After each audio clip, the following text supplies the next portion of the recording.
So this demonstration is going to be showing you how Stealthwatch Cloud can be used to detect against threats that are targeting Kubernetes clusters. And to jump right into things, you'll see that what I've got here is a 2-node Kubernetes cluster that is sitting inside the Google Kubernetes engine, also known as GKE. And if you take a look at the actual cluster itself, you'll see that I have got a Struts 2 service deployed on it, and this is running Apache Struts 2. We've got one of 2 pods, so it's a 2-node, 2-pod cluster that we've got actually deployed inside this Kubernetes environment. And I do have it exposed to the internet. It's slightly obfuscated on port 9999, which is doing a redirect to port 8080 on TCP. But nonetheless, it is actually exposed to the internet. And this Apache Struts 2 pod is running a vulnerable version of Apache Struts that is very well known and was widely publicized a little over a year ago. And many organizations actually fell victim to this particular vulnerability when the zero-day exploit was announced for it. So if I actually click into it here, you can see a little bit more information about the actual service itself, but you can see that we've got one running pod, one that's actually terminated right now, but it is online. And if I actually just click this here and pivot out, you'll see that it is indeed exposed on the internet on port 9999. So this is just straight in Chrome. I'm hitting it. So if I were an attacker, either by doing reconnaissance or if I somehow otherwise became aware that this particular port was exposed on this particular server, I would see this. I would know that, you know what, this is running struts. Maybe I can try and exploit against it. Maybe it is running that vulnerable version that I've mentioned. So what I could now do is try and exploit this. And as an attacker, I don't know if this is a full-blown web server or virtual machine somewhere. I don't even know that it's actually a Kubernetes cluster or anything like that. I just know that it's something that I can try and exploit. Okay, so what I now have is an actual Python exploit that I'm going to run against this particular cluster. And I'm just going to move this around a little bit and make it a little bit easier to see. And so I've got my local machine that I'm going to run this exploit on. Okay, and I've also got a couple of instances out on the internet where I've got another virtual machine sitting out there acting as a secondary attacker box. Also, think of it as where I'm going to be staging some data and using a reverse shell. Okay, so if I actually show you what the exploit looks like here, you can see it's I just run python exploit.py, which is the actual exploit file itself. And I can run a couple of things against this. So I'm now hitting that IP address on that port, and I'm going to say, who am I? Root. Okay, so that's pretty telling. Okay, with this exploit, I now have root access to that web server, and I can do things like uname -a. Okay, Linux struts 2, there you go. So you can see a little bit more information. If I wanted to dig deeper, I could actually do a cat of the etc os-release. And there you go, Debian Linux. Okay, so now I know that I can run things like apt commands, apt-get update, apt-get install, and I've actually gone ahead and done that. Okay, I've installed nmap as well as netcat. It's as easy as apt-get install. You can go ahead and toss in the -y, install nmap, which I've already done, as I mentioned. So I've now got nmap on this particular virtual machine. I can also install netcat. Netcat is a very popular tool for attackers to actually do command and control as well as to push files out. So what I'm now going to do is I am going to actually establish a dedicated command and control channel. Okay, and here's the command that I'm going to use to do that. All right, run the exploit, this IP address on that port, netcat, establish a shell at that IP address on port 1234. Okay, and this is where this second machine comes into play. Okay, this is just a compromised machine sitting out on the internet, and I'm going to tell it to listen using the same tool, Netcat, on port 1234. All right, and I'm now going to execute this command over here using the Python exploit. All right, now I'm going to come back over here to the actual attacker jump box, and I'm going to type in, who am I? Root. Okay, well, I could very well be root on the CentOS virtual machine, right? Well, not if I do uname-a, look at that.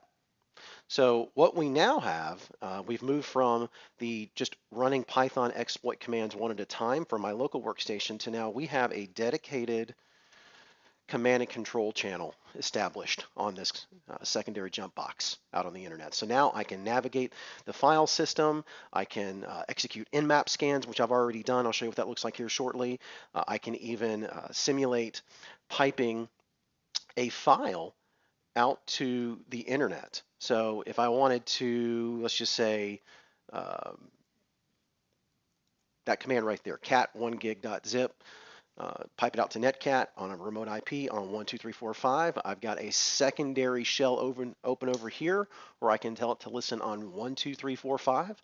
So I now have a command and control channel on 1234, and I'm going to use 12345 to actually send the data out as a data transfer channel, which I can do that right here by executing this command. So I'm just going to cat the file straight out to that IP address, to that remote workstation or jump box on port 12345. So this, I kind of went through this kind of fast, okay, but what I've demonstrated here is that I have got full access to this web server that happens to be a Kubernetes cluster. I could now try and use that reconnaissance that I did with nmap to further infiltrate the cluster, to stage data, and then to ultimately exfiltrate that data or to steal the compute resources themselves. And here I'm actually just simulating the data exfiltration component. So basically I've got access to this pod, this container, and ultimately if I persevered enough, the entire cluster. So you can see how this is a huge vulnerability to an organization, and how Stealthwatch Cloud can provide visibility into this is we're actually monitoring this environment the entire time. So if I actually come back over to the Kubernetes engine itself and do a kube control, get pods, you will see that on top of the struts pod, I've actually got several observable sensors, ONAs that we call them, that are Stealthwatch Cloud sensors that are on each one of these two nodes. And they're essentially sniffing all that traffic 24/7, giving full visibility into everything moving in and out of the nodes as well as everything moving in and out of the cluster. So everything that I just showed you regarding that hack has actually been recorded. Stealthwatch Cloud is monitoring and looking for behaviors like this that would be indicators of compromise. So at this point in time, we're going to fast forward and we are going to go over into Stealthwatch Cloud. And in Stealthwatch Cloud, which is a SaaS-based solution that actually lives out in the cloud itself, you can see that I have a bunch of different sensors coming into this portal of mine, but I've got those two nodes that I just showed you, okay? Both of those nodes are reporting all of the data about the nodes and the actual pods, as well as the actual internal Kubernetes services themselves. And what we're now going to take a look at is the threat that I just demonstrated to you playing out inside Stealthwatch Cloud. So if I actually come over here and we're just going to sort by lab user 1, which I think is just who I have everything assigned over to for Kubernetes, you'll see that we've got 7 different alerts that triggered. Okay, and they follow a threat life cycle. Okay, you'll see here this very first one, geographically unusual remote access. Okay, and this is against the actual one of the exposed nodes itself. And this is where the moment it became live and was exposed, we started detecting remote access attempts. And this is the initial alert that triggered. We then triggered excessive access attempts, which would be things like brute force login attempts. If I actually show you what this one looks like, you'll see exactly what Stealthwatch Cloud uncovered. And you can see where pretty much every single day we are showing you that remote IPs all over the internet are attempting to SSHN. Okay, and you can see how many failed attempts each one of them have right here. So an attacker is attempting to get in. That could have been very well have been me. doing reconnaissance with something like Nmap or another brute force login attempt on port 9999 even. This one's on SSH because it's also exposed in the cluster.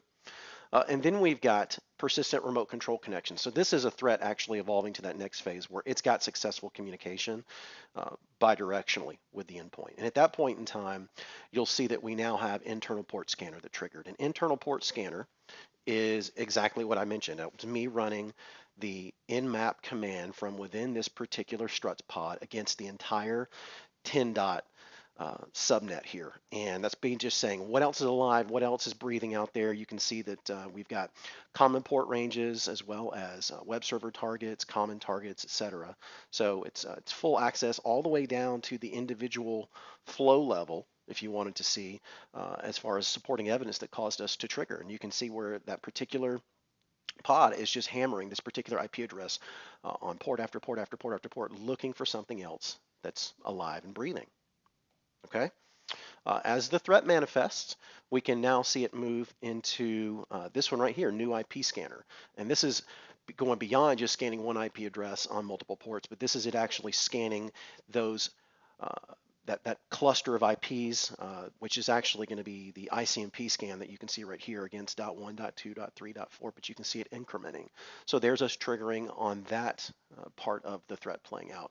Then we move into the actual data exfiltration itself. And you'll see that we've got two alarms here that are associated with that phase of the threat. Number one is going to be outbound traffic spike. And this is where Stealthwatch Cloud is going to detect that that particular node or that particular pod is sending an exorbitant amount of traffic out to the internet on a suspicious host. And you can see right here, this is that IP address of that remote jump box that we actually established the command and control channel on, as well as push the data out on port 1234 and 12345. You can see that some of the machine learning and anomaly detection was kicking in, but you can see that it's very easy for us to detect on that. And then we finally triggered an alert, an internal connection blacklist hit. And this is where we are letting you know that we've got tripwires set up that say that this particular node or this cluster, this pod should never reach out to the internet on unauthorized ports. So we've actually, I set tripwires up in the system that alert on movement to and from this particular cluster out to the internet on port 1234 or 12345. And if I actually just type in here 1234 and 12345, that, and just change the timestamp to pretty much all of today, you will see, and this is a real-time flow query in the system, where we were tracking the traffic on port 1234 and 12345 and triggered the alert. So you can see multiple ways that Stealthwatch Cloud would have detected that threat. And then from an incident response standpoint, you can now come into Stealthwatch Cloud and do a full forensic investigation on this particular pod. And you can answer those questions, you know, did it just come online yesterday or today, which here's when it did, and then who did it talk to internally, who did it talk to externally. You could continue the forensic investigation deeper into this pod, the node itself, as well as the overall Kubernetes environment. So that concludes this demonstration of how Stealthwatch Cloud can detect a threat against a Kubernetes cluster.